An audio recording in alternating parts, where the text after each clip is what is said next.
Olá pessoal, bem-vindos a mais um podcast da Rafus Press. Hoje temos Raridades Inusuais e seguindo a proposta, vamos falar de novo da nossa campanha, né? De mais elementos da nossa campanha. Três Visionários e Malditos. É uma campanha, como já mencionei algumas outras vezes em vídeo, bastante difícil, né?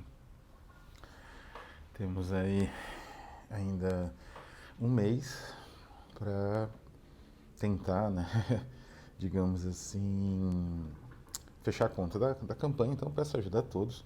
E esses vídeos eles vão no sentido de divulgar, evidentemente, a campanha, mas também de comentar um pouco alguns aspectos dos autores e tudo mais para esclarecer, né, por conta até de serem autores, como já comentamos várias vezes, né, tanto eu quanto o Natan, né, da Contravento, autores não tão conhecidos, obras menos citadas, né? Mas que tem uma importância imensa. E a gente vai meio que definindo esse espaço, definindo cada, digamos assim, os elementos, né, da campanha em si. E hoje a definição é da ideia do visionário, né? Se vocês procurarem no dicionário, o visionário é aquele indivíduo que ou ele é conhecido por ter ideias, por ter visões, quer dizer, ele vê coisas que ninguém vê, ou então ele tem uma, digamos assim, ele percebe coisas, ou ele imagina, digamos assim, coisas que têm um espectro, né, digamos assim, um alcance muito amplo, amplo demais, então não ultrapassa a possibilidade factível, ou estão muito adiante, às vezes adiante demais e nunca se chega nisso, né? Então é um adjetivo que hoje é usado para tudo, né? O Elon Musk, visionário. Eu me lembro que assisti um filme horrível, Sucker Punch, de Zack Snyder. Eu ganhei o ingresso. Mas eu me lembro que as propagandas falavam de visionário, não se usa mais isso, pelo menos para Zack Snyder. Mas para isso tem uma ideia, né, de como esse adjetivo virou um conceito vazio e, enfim, até muita gente deve achar até meio bizarro usar, mas na verdade ele não é tão vazio assim.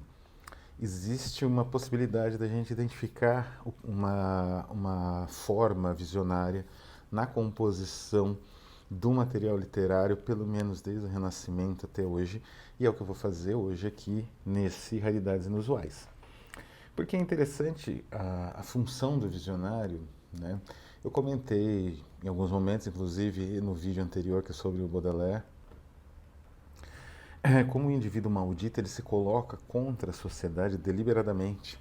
E não é que ele busque uma redenção de classe ou busque não é, uma identificação de um grupo minoritário ou de um grupo de pessoas assim oprimidas como ele. Ele se reconhece oprimido, de fato. Ele até colabora, né? É célebre, né, a ideia, a imagem, né, do Baudelaire na Revolução de 1848, num cruzamento com um fuzil, exigindo o fuzilamento do padrasto dele, ou do próprio Cruz de Souza, né? Sempre bom mencionar. Mas ele não é obrigado a isso. Ele vai sempre na contramão, mas ele não é obrigado a se associar a nada, né? E o visionário em si, o visionário, ele é um produto do século, pelo menos do Renascimento, né? Dos 1300, 1400 para cá, porque antes essa figura do indivíduo que vê além, era identificado, desculpa, com algumas funções rituais dentro do grupo social ou com uma função nas sociedades que tem uma base na oralidade, uma base de narrativa e tal, identificar as pessoas que contam histórias, né? Os contadores de histórias tinham um ritual para isso. Isso é muito bem descrito, por exemplo, no livro do C.H., de Ismael Cadarré. Existe um ritual para a oralidade funcionar e esse ritual é reconhecido pela sociedade. Então o visionário ele tinha uma função e ele era reconhecido pela sociedade pela sua capacidade em desempenhar essa função. Então ele não era nem marginalizado e nem aquilo que ele propunha parecia muito absurdo. E assim foi, né, durante a Idade Média. São os, sei lá, os pregadores, os de rua, heréticos, eventualmente, né? Ou os jograis, ou o que seja. Eles tinham seu espaço social. É a partir do Renascimento que começa a ser necessário um pouco mais que isso digamos assim, o estabelecimento de uma ordem, de ordens discursivas, aquilo, né, que Foucault analisa tão bem, mas e outros também. O próprio Van Venist, né, Emile Van Venist vai analisar isso em linguística. O estabelecimento de ordens discursivas que vai definir o discurso científico, o discurso artístico, o discurso metafísico, filosófico, discurso teológico, essa divisão que vai acontecendo aos poucos a partir ali do Renascimento, é isso mais ou menos que instiga o visionário a ir além, né? E é nesse momento que surgem algumas obras que são muito peculiares, porque a maneira de construção discursiva é muito própria. Eu não tenho aqui os meus mestres Eckhart e Jacob Böhm, mas eles são exemplos, né, de um discurso teológico, né, que tem um desenvolvimento próprio. Mas eu trouxe aqui alguns exemplos dessa época, como por exemplo a Utopia do Thomas More. Esse livro aqui, ele é um tratado político, com alguns elementos críticos em relação à sociedade britânica ou inglesa, enfim, da época, né?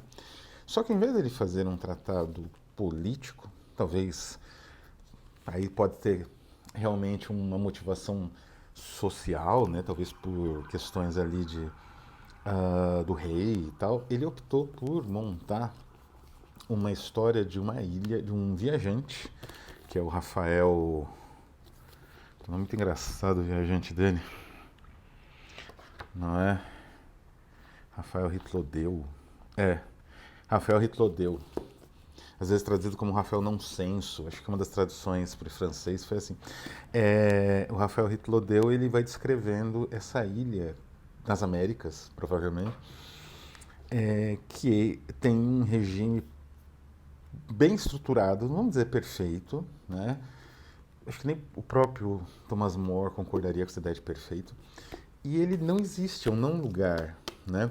Então, como que é um não lugar que você descreve? Então, esse contrassenso, o Thomas More usa para a filosofia política, na verdade, para a crítica política, né? Para a crítica da situação da Inglaterra na época dele.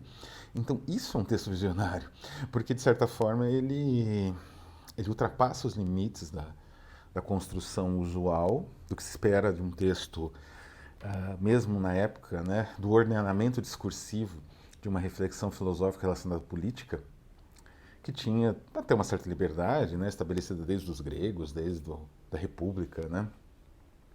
Então você tinha até uma estrutura narrativa, uma estrutura dialogada, isso até era bem seguido, né? Grandes ali, já nessa época, né, e até mesmo depois, essa estrutura era seguida, né?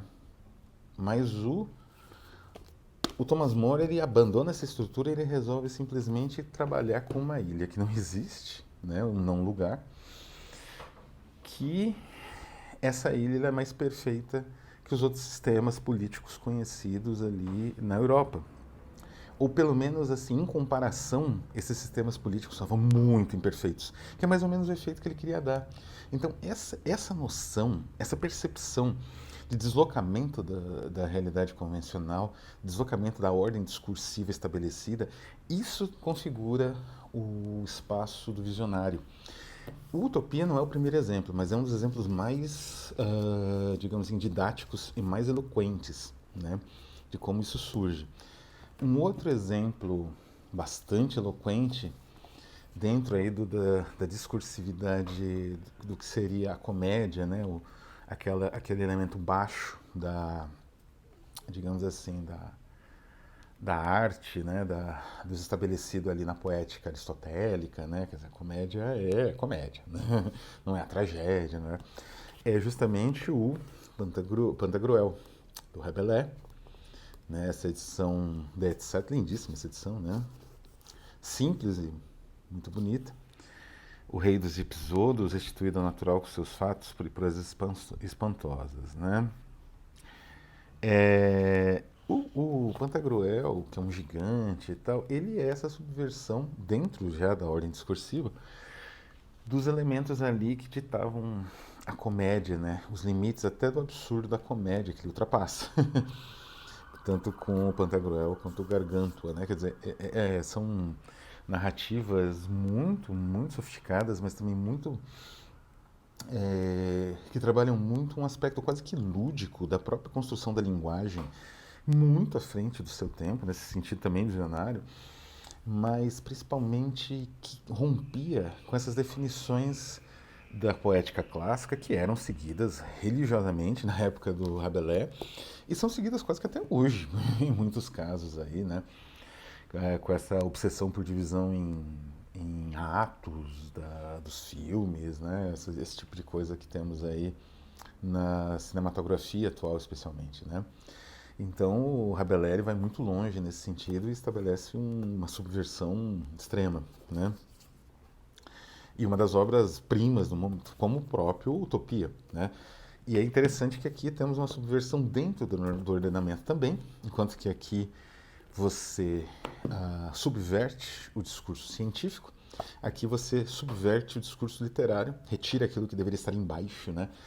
Ele joga mais para cima com novos elementos, né? Você torna aquilo complexo, não é? De uma tal maneira como não era esperado que fosse, né?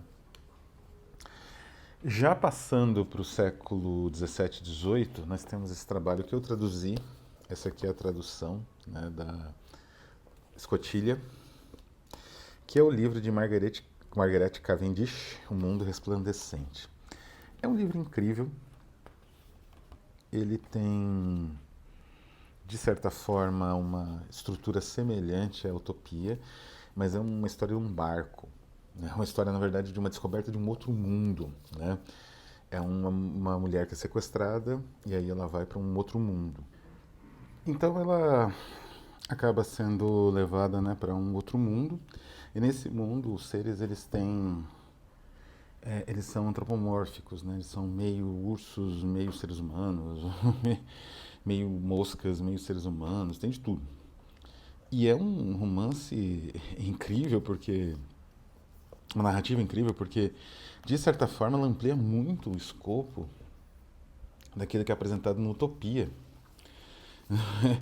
Porque o Utopia é uma crítica política. Aqui é praticamente um sistema filosófico que ela define, totalmente visionário a partir dessa estrutura igualmente visionária, né? Desse mundo resplandecente, desse mundo desses seres mágicos, né? Ou fantásticos. E como eu falei, isso, digamos assim, agride aquela estrutura de ordenamento discursivo que diz que um texto filosófico tem que seguir determinadas normas discursivas, um texto de filosofia especulativa que seja precisa seguir outras e por aí vai.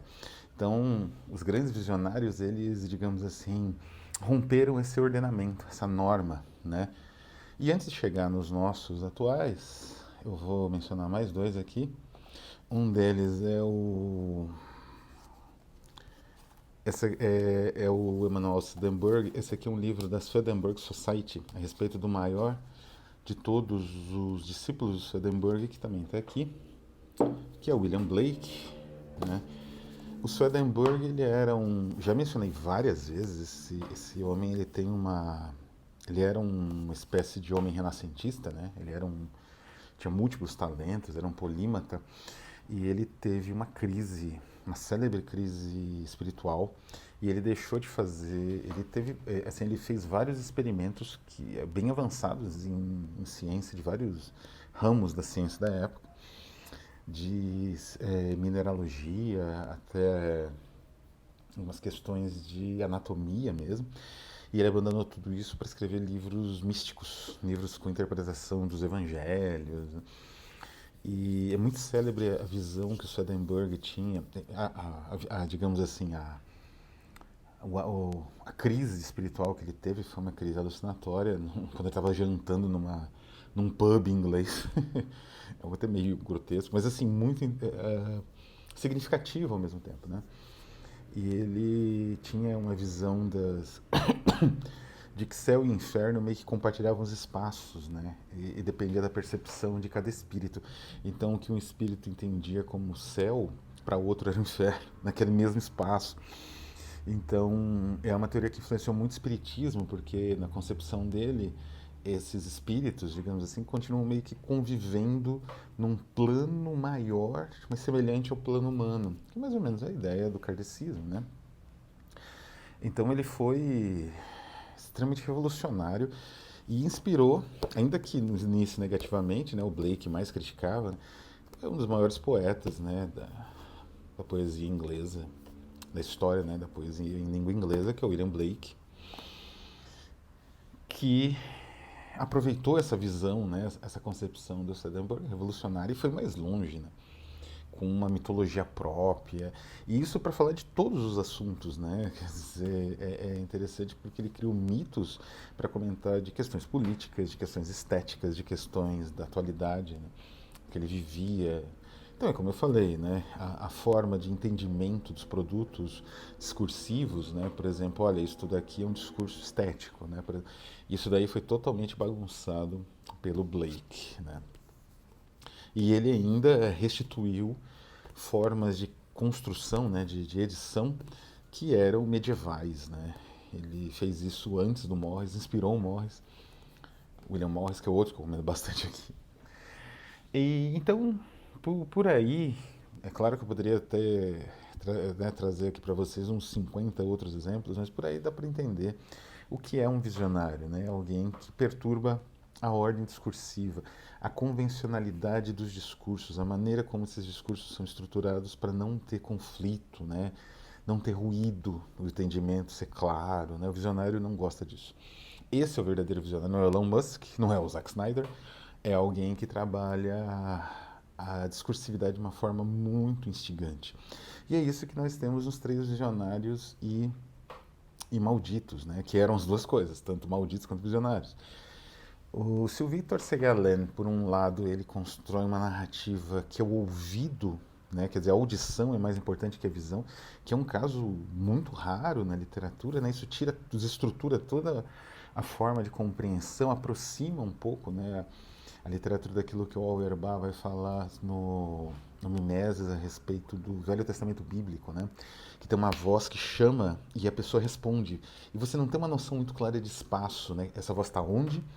Né? Que é no caso do sacrifício de Abraão. Essa voz está onde e as pessoas respondem está onde? É a mesma coisa, né? Tem músicas que vão, né?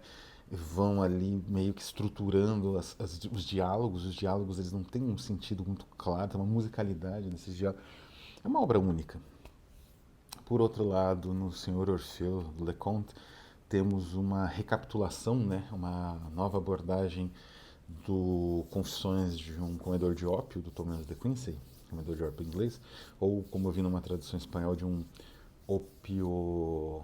opiófago, né, opiófago, em que os argumentos são levados a um extremo ainda mais radical, né?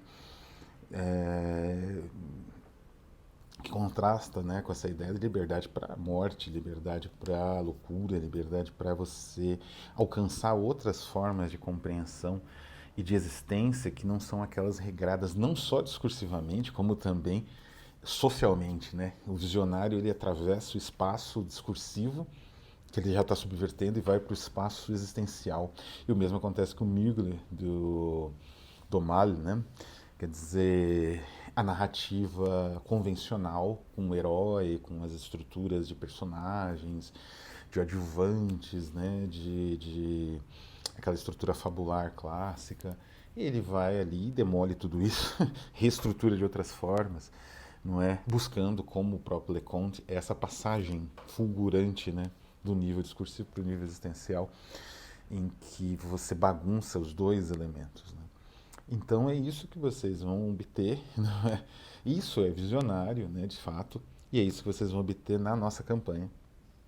Não é? Então, aqui só um último exemplo contemporâneo de alguém que traz, né, carrega todas as influências, ele declara que carrega essas influências, que é o Alan Moore. Não é? Aqui o melhor livro dele, na minha opinião, né, que é o livro da Serpente, né, são os poemas que ele escreveu. Isso daqui é bastante inacessível. Eu acho que esse livro da La Felguera está esgotado. E no Brasil tem só adaptação em quadrinhos, que não é a mesma coisa, porque isso aqui é verso, é poesia, não é? Cadê? Aqui. É poesia em prosa. E isso aqui é muito bom, não é? Provavelmente é a melhor coisa que o Alan Moore escreveu na carreira dele. E é aquilo que deixa claro, né? Tem até youtubers, booktubers que falam, né, que o Alan Moore só escreveu Watchmen, né? Sei lá, história em quadrinhos de herói. Não, o Alan Moore escreveu bem mais. E isso daqui é muito, muito visionário.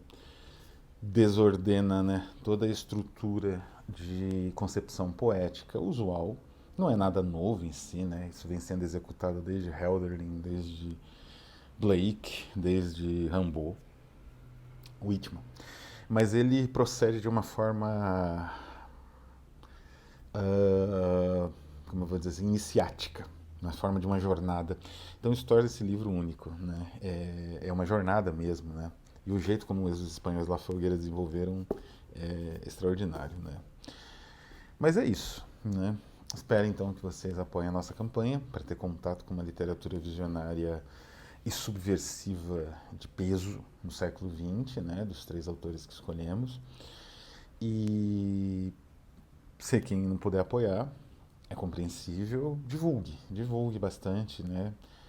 Tanto a Contravento quanto a Rafo são editoras que surgem do labor, né? Assim, da luta, né? Dos seus editores, que contra tudo, contra todos, publicam os livros, né? E se dedicam a isso, né?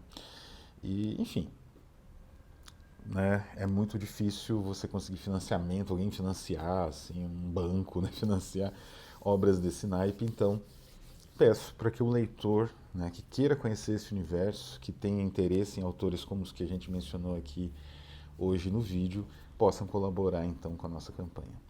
É isso, vou ficando por aqui. Um abraço e até a próxima.